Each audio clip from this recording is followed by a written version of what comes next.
Alors, bonjour tout le monde, bienvenue à toutes et à tous. Merci d'être présents lors de l'occasion de la Semaine mondiale de l'entrepreneuriat. Donc, aujourd'hui, j'interviens sur la thématique d'évaluation de marché. Juste avant de commencer, je vais me présenter rapidement. Donc, comme ça, vous saurez à quelle personne vous parlez. Alors, moi, c'est Amal Badoumi, je suis consultante senior en management et stratégie à Zenith Management Consulting. Je suis aussi partenaire du programme d'accompagnement d'entrepreneurs et des startups RTN Technologies, membre de Collective Lab. Donc, Collective Lab, c'est l'incubateur de l'Université centrale pour toute personne qui souhaite ou porteur de projet. Collective Lab peut aider sur cette thématique. Aussi, j'ai fait une ingénierie en management des systèmes industriels et un MBA donc, en entrepreneuriat à l'Université de Milan. Donc, ce que nous allons voir aujourd'hui ensemble, qu'est-ce qu'une évaluation de marché et à quoi ça sert? La méthodologie, c'est-à-dire quelles sont les étapes pour réaliser cette évaluation de marché, où et comment collecter des informations utiles, parce que je sais très bien que c'est la partie la plus compliquée, c'est où trouver les informations. Et normalement, j'ai prévu donc 10 à 15 minutes pour des questions, si on ne déborde pas. Alors, pour commencer, qu'est-ce que l'évaluation de marché, à quoi ça sert? Donc, l'évaluation de marché, c'est l'étude de l'offre et la demande. Elle vient juste après avoir dressé votre business model ou votre modèle économique. C'est-à-dire, une fois aujourd'hui, vous avez l'idée, vous avez dressé votre modèle économique, c'est-à-dire vous avez une idée comment votre entreprise va générer de l'argent, de la rentabilité. Et normalement, pour y faire, vous avez posé ce qu'on appelle des hypothèses sur votre produit, des hypothèses sur votre clientèle cible à qui vous allez vendre et des hypothèses sur vos sources de revenus, c'est-à-dire les prix. Donc, l'évaluation de marché, elle est très importante pour vous déjà porteurs de projet parce qu'elle va vous permettre de connaître et comprendre le marché dans lequel vous évoluez, savoir si c'est un marché porteur, si c'est un marché à fort potentiel, c'est un marché en évolution ou bien au contraire, il est en régression. La taille du marché, aussi, ça va vous permettre d'estimer votre chiffre d'affaires potentiel. C'est-à-dire, une fois on a une visibilité sur la taille du marché, sur la demande sur le marché qui sont nos clients et sur nos concurrents, on peut avoir une estimation du chiffre potentiel qu'on peut réaliser. Ça va vous permettre de minimiser les risques d'échec. Parce que lors de l'évaluation de marché, vous allez savoir qu'est-ce qui marche et qu'est-ce qui ne marche pas. Et cela va vous permettre, bien évidemment, d'élaborer une stratégie commerciale efficace, puisque ça va être rodé et basé sur des données efficaces. Aussi, elle est très importante pour les gens qui souhaitent investir dans vos projets. Parce que demain, pour convaincre la banque ou bien un investisseur, il faut montrer que vous saviez où vous évoluez. Et il faut dire que l'évaluation de marché, c'est une partie intégrante du business plan. Parce que demain, lorsque vous souhaitez donc présenter votre projet, vous allez présenter votre business plan. Le business plan, c'est le comment vous allez réaliser votre projet en détail, quelle est la démarche en détail. Et l'évaluation de marché, c'est une partie intégrante. D'accord? Maintenant, on va passer à la méthodologie. Comment on va réaliser cette évaluation de marché? Alors, pour évaluer le marché, il faut dire qu'il y a 3 pôles importants. Il y a l'environnement, l'offre et la demande. Donc, le marché, c'est l'intersection de ces 3 pôles. L'environnement, l'offre et la demande. On commence par l'environnement qui est le marché global. C'est évaluer votre marché d'une manière globale. C'est-à-dire, demain, si vous êtes, par exemple, sur le marché des cosmétiques bio, vous devez savoir le nombre d'entreprises qui existent, les chiffres d'affaires, les parts de marché, un marché en évolution, c'est un marché porteur, il y a des investissements ou pas. Tout ça sont dans la partie environnement. Ensuite, on va voir tout ce qui est demande. Donc, la partie demande, c'est la clientèle. Il faut se renseigner sur la clientèle parce que une autre, comment dire, s'il n'y a pas de clients, il n'y a pas de marché. S'il n'y a pas de clients, il n'y a pas de business. Donc, il faut se renseigner sur la clientèle et juger qu'il y a un potentiel à exploiter. Et dernièrement, donc, il y a l'offre, ce sont les concurrents. Donc, vous devez savoir qui sont vos concurrents et comment surtout vous vous positionnez par rapport à ces concurrents. C'est très important. D'accord? On va commencer par la première étape qui est l'évaluation de l'environnement ou le marché dans sa globalité. C'est une étape très importante dont l'objectif, elle va vous permettre d'évaluer, comme je vous ai dit, le marché sur lequel vous évoluez. Et pour cela, il faut rechercher des informations et certaines données. Il faut collecter certaines données. Pour y faire, il faut poser. Donc, il faut savoir poser les bonnes questions. Donc là, j'ai une liste des questions qu'on peut poser. Ne vous inquiétez pas par rapport aux données. Comme je vous ai dit dans l'étape suivante, où et comment trouver l'information, on va essayer de savoir où est-ce qu'on peut trouver ce genre de données et comment les collecter. Mais là, déjà, il faut se focaliser. Quelles sont les données à collecter? Donc, la première question, est-ce un marché en croissance ou en déclin? On sait très bien qu'un marché peut être en croissance, en régression ou en stagnation. Cela, en étudiant l'historique, ça va nous permettre de savoir le dynamisme du marché. Comment il est ce marché? Deuxièmement, est-ce un marché local, national ou international? Ça va vous permettre de savoir si demain, vous avez une opportunité d'exportation, c'est-à-dire si demain, vous pouvez donc exporter à l'international. Et c'est pour cette raison que évaluer votre marché aussi, ça va vous permettre d'ajuster votre vision stratégique. Par exemple, aujourd'hui, je vais dire que les premières 3 années, je vais intervenir sur le marché national. À partir de la 4e année, voilà, je vais intervenir à l'échelle internationale. Puisque j'ai évalué mon marché, je sais très bien qu'il y a des perspectives à l'international. La 3e question, quelles sont les innovations et les perspectives d'avenir du marché? Cela va nous permettre de savoir s'il y a des perspectives d'évolution sur ce marché. Je prends l'exemple des gens ou bien qui souhaitent intervenir dans le secteur du consulting, dans le secteur industriel. Il faut savoir qu'il y a des perspectives et un avenir de marché pour l'industrie 4.0, pour tout ce qui est transformation digitale, qu'il faut prendre en considération. Le projet, il est impacté par la saisonnalité ou pas? Alors ça, c'est une question ou bien une donnée très importante à savoir parce qu'il y a des secteurs qui sont impactés par la saisonnalité, comme le tourisme par exemple. L'été, il y a donc une croissance et l'hiver, généralement, il y a une régression. Donc, soit on va ajuster notre modèle économique d'une manière à ajuster les prix pour qu'on puisse couvrir toutes nos charges, ou bien il faut trouver une autre source de revenus complémentaire qui est en adéquation ou complémentaire au projet, donc dans la même thématique. Les investissements, s'il y a des investissements sur ce marché ou pas, parce que si on investit, si le gouvernement met des investissements ou des programmes d'investissement, ça veut dire que c'est un marché porteur aussi. Il faut savoir le nombre d'entreprises, le nombre de créations d'entreprises dans ce secteur, les nouvelles entreprises qui sont en train de créer, dépendant d'un autre marché ou pas. Alors ici, je donne l'exemple, si demain, par exemple, je vais vendre des moteurs de voitures, effectivement, là, je dépends du marché des voitures, de la vente des voitures. Si je vends des moteurs de voitures, je dépends de la vente des voitures. Les tendances d'évolution du marché. Si le marché a créé, c'est-à-dire il n'existe pas, donc la croissance ou bien l'acceptation va être un petit peu lente. Si le marché est en démarrage, comme le marché healthy aujourd'hui, tout ce qui est Mew, donc il y aura certainement beaucoup d'entrants et beaucoup de concurrence. Si le marché est en fort développement, c'est-à-dire que le marché il existe, il y aura certainement une concurrence au niveau des prix. Et si le marché est mature, alors si le marché est mature et qu'il existe, il a fait ses preuves, ça veut dire que vous devez avoir un avantage concurrentiel. D'accord, il faut miser sur ça. Aussi, sur notre marché, il y a d'autres facteurs qui peuvent influencer ce marché global, ce qu'on appelle l'environnement, les facteurs qui peuvent influencer l'environnement.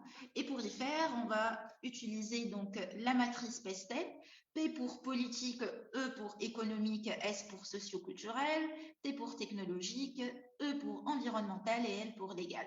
Alors, pour politique, on va étudier la stabilité politique du pays ou bien de votre pays ou de votre région, voir s'il y a des politiques de subvention qui peuvent bénéficier certains secteurs. D'accord? Par exemple, le secteur d'agriculture, aujourd'hui, on sait très bien qu'en Tunisie, le gouvernement, donc, elle aide, il y a des politiques de subvention. S'il y a les facteurs économiques, s'il y a de l'inflation, en Tunisie, aujourd'hui, je pense que nous sommes à 6,2%, donc taux d'inflation. S'il y a un taux d'inflation, il faut prévoir que demain, vous allez augmenter vos tarifs parce qu'il y aura une augmentation, donc une hausse de prix au niveau de la matière première et effectivement, ça va vous impacter et vous devez, entre autres, augmenter vos tarifs. Donc, il faut prévoir ça dans votre stratégie. Les taux d'intérêt pour savoir s'il y a donc hausse dans les taux d'intérêt ou pas, comme ça, il y a une facilité pour emprunter de l'argent ou pas. Socioculturel, tout ce qui est démographique, si c'est une population, par exemple, vieillissante ou pas. La technologie, ici, on va vérifier si les tendances technologiques peuvent influencer notre marché. Je prends l'exemple de l'événementiel. Aujourd'hui, le secteur événementiel, les tendances technologiques ont impacté ce secteur avec actuellement donc Zoom, toutes les plateformes. Pour créer un événement, on n'a plus besoin donc de louer par exemple une salle, de faire des pauses café, etc. Et aujourd'hui, donc ça va influencer ici négativement. C'est une menace. La technologie dans le secteur de l'événementiel devient une menace. Environnemental, s'il y a des lois, donc par rapport au réchauffement climatique, par rapport, par exemple, aux emballages plastiques, aujourd'hui au recyclage. Légal, s'il y a des lois ou bien qui peuvent présenter des contraintes pour que vous entrez donc dans le marché. Voilà, donc il faut étudier tous ces facteurs pour, comme ça, on peut évaluer les opportunités et les menaces du marché. On va commencer en détail, donc puis plutôt on va passer à la deuxième partie qui est la demande des clients et on va savoir évaluer notre clientèle, qui sont nos clients. Donc premièrement, on va collecter des informations par rapport aux caractéristiques de la clientèle visée. Ici, c'est le profil des clients, nous sommes plutôt dans la segmentation parce qu'on est bien d'accord qu'on ne peut pas vendre à tout le monde. Une personne qui vend à tout le monde, elles ne vont à personne, absolument à personne. D'accord? On ne peut pas vendre tout à tout le monde. Donc ici, il faut faire des profils clients, bien ce qu'on appelle des personas, par rapport à la zone géographique, les habitudes, l'âge, la population. Quels sont les besoins de la population et leur motivation pour acheter, toujours dans la segmentation donc, des clients. Donc ça peut être la sécurité, par exemple, la sécurité que le client souhaite être rassuré par la marque, soit peut-être par un service après-vente, par une garantie. La nouveauté, donc ici, il faut toujours avoir du changement, le client souhaite changer. L'argent, le client souhaite faire de l'économie, la sympathie, ici on parle du côté affectif, des cadeaux, etc. Par exemple, lors d'un anniversaire, lorsque vous collectez les données de vos clients et vous vendez des produits, vous pouvez faire un geste commercial lors de l'anniversaire du client. Donc, c'est un client qui cherche la sympathie par la marque. Ensuite, il faut collecter des données par rapport au nombre de clients sur ce marché. Comment ce nombre évolue, augmentation, diminution ou bien toujours en stagnation. Le rythme de consommation des clients, et ça, c'est plus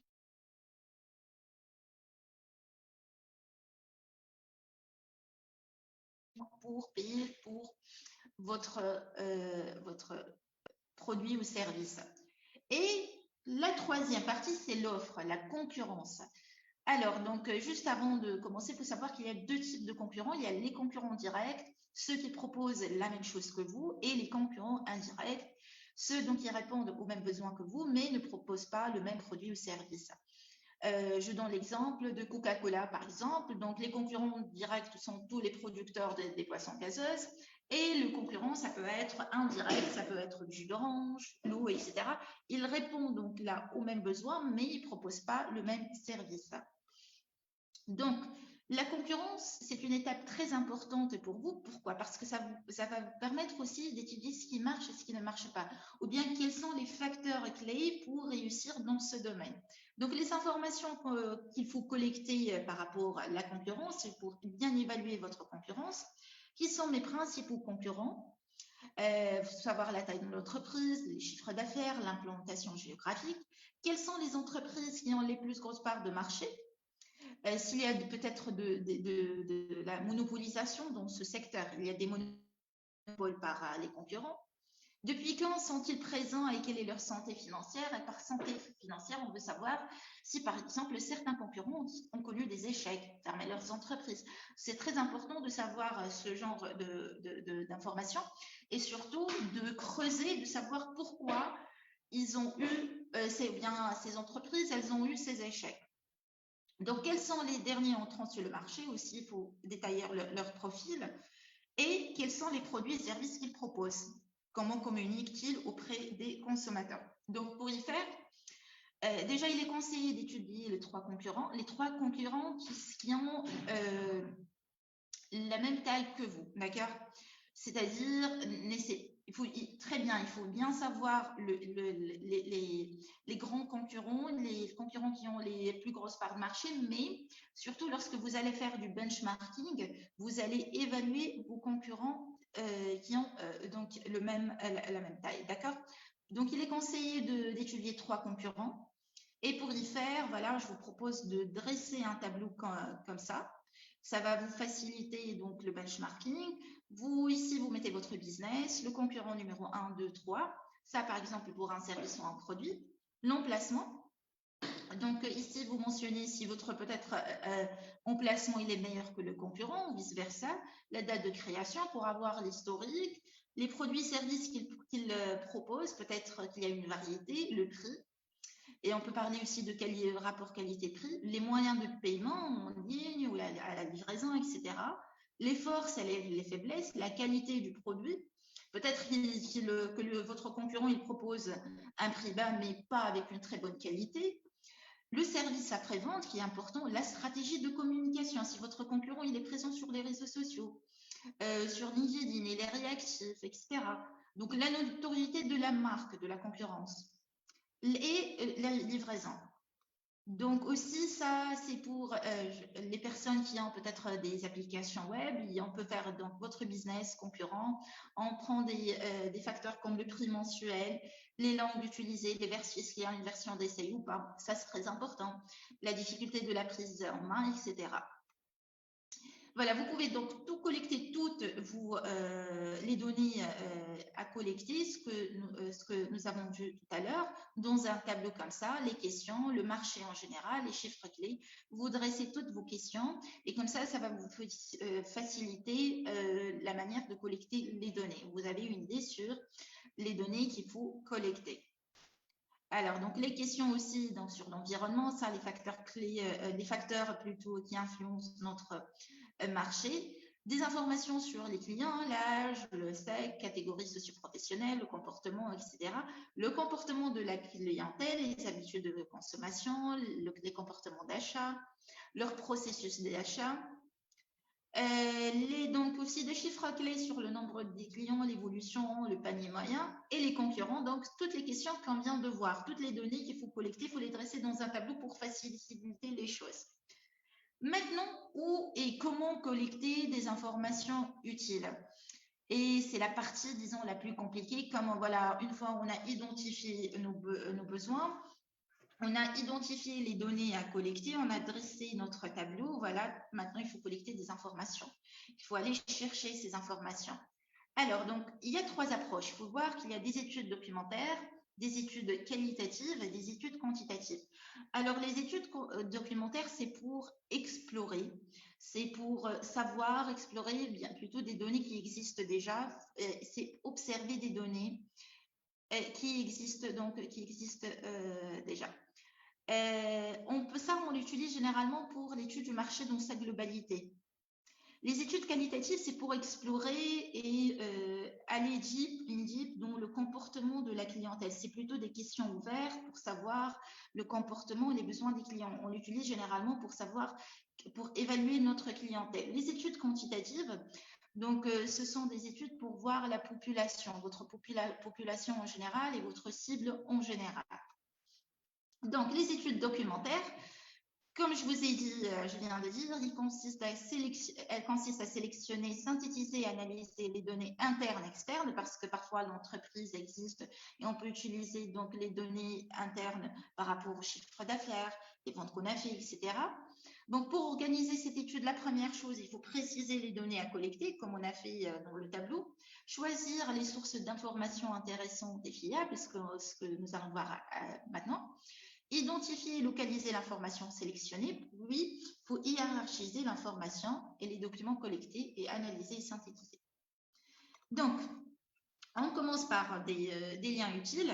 Alors, premièrement, il y a l'Agence de promotion de l'industrie et l'innovation, c'est le site de l'API. Voilà, donc ça, c'est le portail de l'industrie tunisienne. On peut trouver plusieurs informations sur le secteur industriel et aussi sur le service. Donc voilà, une fois que vous êtes sur le lien, on peut aller sur la partie annuaire et là, vous aurez des informations sur vos concurrents. Vous pouvez choisir le secteur, les branches d'activité, les produits et quand vous cherchez, vous allez trouver toutes les entreprises qui existent en Tunisie avec toutes les informations possibles. Le capital, donc le régime, l'année d'entrée en production, toutes les informations possibles. Voilà, donc ça c'est un exemple. Éducation et formation professionnelle, ça c'est pour le service. Donc ça, c'est pour les entreprises industrielles et ça, c'est pour les services. On peut trouver aussi toutes des informations pareilles. Aussi, si vous allez sur l'agence de promotion de l'industrie et de l'innovation, il y a la partie des études et monographies. Donc, quand vous cliquez, vous allez trouver des études industrielles, des études régionales et aussi des monographies sectorielles. Moi, j'ai pris le cas donc du marché des cosmétiques bio puisqu'il est en vogue de nos jours. Donc, je vais choisir, vous allez cliquer donc sur les monographies sectorielles. Je vais choisir la monographie des industries chimiques en Tunisie. Et ensuite, normalement, quand vous cliquez, il y a donc le document s'ouvre en format PDF. Moi, je vais aller sur la parachimie parce que les produits cosmétiques bio font partie de la parachimie. Et voilà, là, on a toutes les informations possibles. Alors, on a le nombre d'entreprises dans ce secteur. Nombre d'entreprises par aussi, voilà, donc parfums et produits cosmétiques, 48 en Tunisie. On a la répartition par région. On a la production, voilà, donc ça marchait en évolution. La production part aussi par produit. Par exemple, on a ici, voilà, le parfum, produits cosmétiques et huiles essentielles. Voilà, donc c'est un marché qui est en croissance de 7%. Vous voyez qu'il était de 244, ensuite 252, 280 et en 2016, il est à 318. Donc, il y a de la demande, il y a une croissance sur ce marché. Par exemple, sur celui des savons détergents, plus ou moins, donc 4%. Déjà, on voit que celui des cosmétiques bio, il est le plus porteur donc, dans la branche parachimie. On va trouver des informations sur les investissements. S'il y a des investissements ou pas. Sur les exportations, voilà. Ici, pour les peintures, donc, on a une évolution dans l'exportation. Au contraire, donc, pour les savons détergents. On va trouver aussi des informations sur les pays où exporter. Voilà, Libye, la France, l'Algérie, l'Éthiopie, etc. Aussi, il y a le site de l'INS, alors l'Institut national de la statistique. Donc, une fois que vous cliquez sur le lien, vous allez trouver des informations statistiques par thème. Le tableau de bord, malheureusement, je pense qu'il n'est pas actualisé. Mais aussi, vous allez trouver des publications. Donc, vous allez sur publications, il y a ce qu'on appelle le bulletin mensuel de la statistique, là où vous pouvez trouver plusieurs informations. Voilà, donc juste vous cliquez dessus et vous pouvez télécharger le bulletin statistique sous format PDF. Donc, voilà le genre d'informations qu'on peut trouver. Donc, sur la population, la démographie, ce qu'on a étudié tout à l'heure, les emplois, les industries, l'énergie, le secteur de tourisme, l'automobile, le PIB, etc. Toutes les informations possibles. Voilà, par exemple, ça, la population par région, on va trouver des informations. C'est très important. Ici, l'indice de production sur plusieurs donc, produits pour voir s'il y a une évolution dans la production ou pas. Et aussi, il y a l'Institut national de la consommation. Alors là, c'est pour tout ce qui est études aussi qualitatives. Ça va nous aider pour savoir s'il y a de la consommation et des études concernant comment le Tunisien consomme. Donc, une fois que vous allez sur le lien, il y a la partie enquête. Voilà, et vous allez trouver plusieurs enquêtes. Par exemple, ici, 77% des Tunisiens préfèrent acheter des produits contrefaits, je m'excuse, à bas prix. Et une fois que vous cliquez, vous allez trouver plusieurs informations, plusieurs sondages. Il y a ici des baromètres du e-commerce en Tunisie. Voilà, je vais essayer de prendre cet exemple. Donc, le baromètre, par exemple, voilà, on va trouver des informations sur ce qui motive le Tunisien pour acheter en ligne et les freins. Par exemple, 72% disent qu'ils évitent de se déplacer. Ce qui leur motive, c'est d'éviter de se déplacer. Que le prix, peut-être, il est avantageux, qu'il trouve ce qu'il veut, qu'il achète à tout moment. Et d'autres personnes pensent que la qualité, par contre, elle n'est pas vérifiable. Il y a le retour produit pas sûr, le choix illimité, la sécurité de paiement, le remboursement il n'est pas sûr. Donc, vous pouvez, lorsque vous évaluez votre marché, vous avez évalué le comportement de votre clientèle ou bien évaluer la demande. Vous pouvez ici jouer, entre autres, quand vous allez développer votre stratégie ou bien votre avantage concurrentiel sur ces indicateurs. Moi, ce qui m'a aussi surpris, c'est le profil qui consomme en ligne et c'était masculin parce que moi, j'ai cru que c'est féminin et non, 70% sont des hommes qui ont, voilà, ça c'est le profil, ce qu'on vient de dire tout à l'heure par rapport à la segmentation. Donc 40% ils ont un bac plus 5 et 37% ils sont donc profil mature entre 30 et 39%. Je m'excuse, 30 et 39 ans. Donc voilà, donc demain lorsque vous allez vendre par exemple en ligne, vous pouvez trouver des informations. Déjà vous avez un profil qui est prêt. Aussi, il y a l'Institut tunisien de la compétitivité et des études quantitatives. On peut trouver des informations, des rapports, des études. C'est un site aussi qui est très important. Et juste pour vous dire que moi, j'ai utilisé le site, celui de l'API, lors d'une étude sectorielle pour savoir, avec l'Organisation internationale du travail, pour savoir qui sont les 5 secteurs porteurs après l'impact Covid. Et ce site m'a énormément aidé. Il y a aussi le DISAP Tunisie. Ça, c'est l'annuaire pour les gens qui vont faire des startups. Donc, juste vous cliquez sur les liens et vous allez trouver donc un annuaire, l'annuaire des startups. Voilà, donc vous cliquez par secteur. Par exemple, si vous allez intervenir sur l'agroalimentaire, une fois vous cliquez, vous choisissez votre ville et vous avez toutes vos informations. Aussi, d'autres sources d'informations, il y a les centres techniques. Vous pouvez trouver toutes les informations par rapport au centre technique sur le site de l'API. Par exemple, le centre technique de l'industrie du bois et de l'ameublement. Il y a le centre national du cuir et de la chaussure. Et d'ailleurs, dernièrement, j'ai fait une étude de marché, une évaluation de marché sur une marque de cuir, de maroquinerie, et je me suis déplacée justement vers le centre du cuir et de la chaussure. Donc les gens là, ils étaient ouverts, ils m'ont donné beaucoup d'informations. Donc une fois que vous cliquez sur le site de l'API, vous allez trouver toutes les informations possibles, hein. L'adresse, où se trouve leur numéro de téléphone, le banque de données bibliographiques. Vous allez trouver leur site, donc n'hésitez pas à les contacter. Ils vont vous donner des informations. Aussi, il y a les ministères. Vous pouvez aller chercher des informations sur les sites des ministères, par exemple de l'environnement et du développement durable, pour voir s'il y a un facteur environnemental qui peut influencer votre business. Il y a les agences nationales, comme l'Agence nationale de la protection et de l'environnement, l'ANPE. Il y a aussi une autre source, vous pouvez contacter des fournisseurs.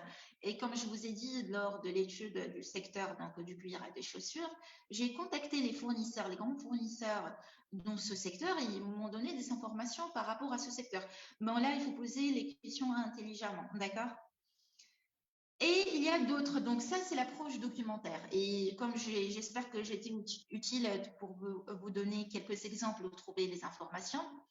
On a malheureusement une contrainte donc, de temps, mais vous pouvez toujours avoir des informations, me contacter via LinkedIn. Sinon, il y a les études quantitatives. Alors, pour les études quantitatives, on va essayer de déterminer les caractéristiques statistiques d'une population, c'est-à-dire l'âge d'une population, les caractéristiques socio-professionnelles, le niveau donc d'études, etc. Et là, on peut utiliser 3 méthodes. On peut utiliser le panel, c'est-à-dire on va choisir donc des échantillons qui ont les mêmes profils. On va peut-être choisir aussi des tests. On va tester notre produit et savoir donc remplir, collecter des données. Il y a aussi les enquêtes, les sondages, les enquêtes. Donc juste pour les enquêtes, vous pouvez utiliser Google Forms, qui est gratuit.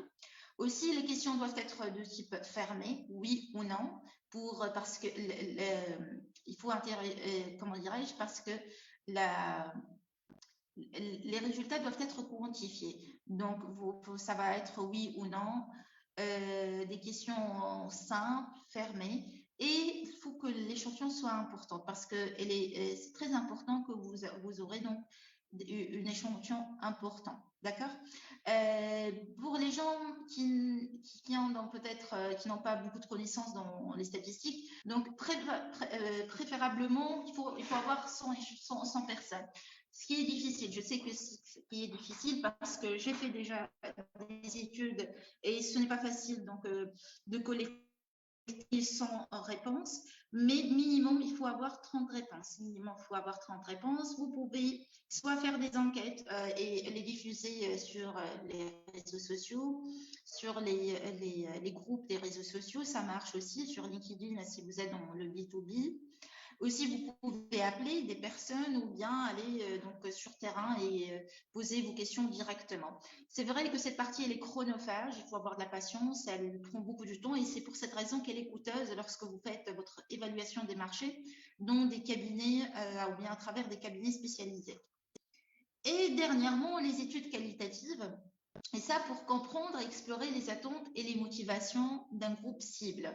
Donc aussi, ici, la taille de l'échantillon, elle importe peu. Elle n'est pas importante parce que nous sommes dans la découverte, nous sommes dans l'exploration, mais il faut interroger des profils différents.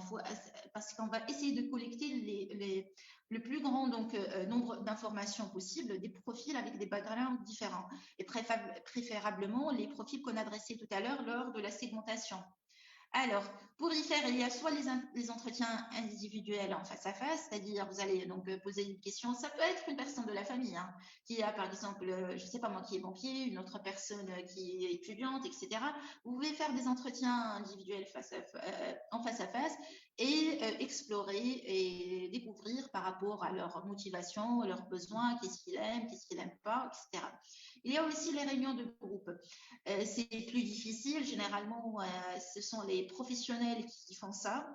Une fois que l'entreprise existe ou bien qui ont de l'expérience, et généralement, c'est à travers des cabinets spécialisés, ce qu'on appelle les focus group. Donc, on va inviter de 6 à 8 personnes donc dans un endroit convivial et poser les mêmes questions pour avoir leur interaction. C'est comme le brainstorming.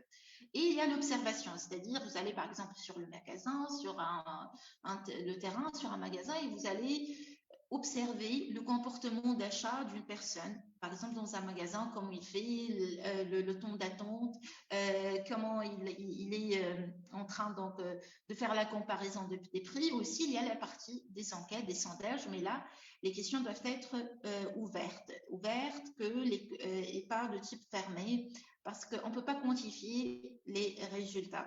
Donc, autrement dit, que le client ici doit répondre par une phrase et non pas par un oui ou bien non. Et on peut le faire aussi à travers dans les réseaux sociaux, via LinkedIn. N'hésitez pas aussi de faire un sondage hybride une fois pour toutes, là où vous posez donc des questions ouvertes et des questions fermées. Il faut, comme je vous ai dit, de la patience pour y faire, mais vous y arrivez. D'accord ? Voilà, donc je ne sais pas si j'ai la visibilité pour voir des questions, s'il existe, malheureusement, donc vu les contraintes techniques, on ne va pas le faire. Et là, voilà, je vous remercie. J'espère que la formation vous était utile. Et on se retrouve demain avec le business model et comment donc faire votre modèle économique. Merci beaucoup.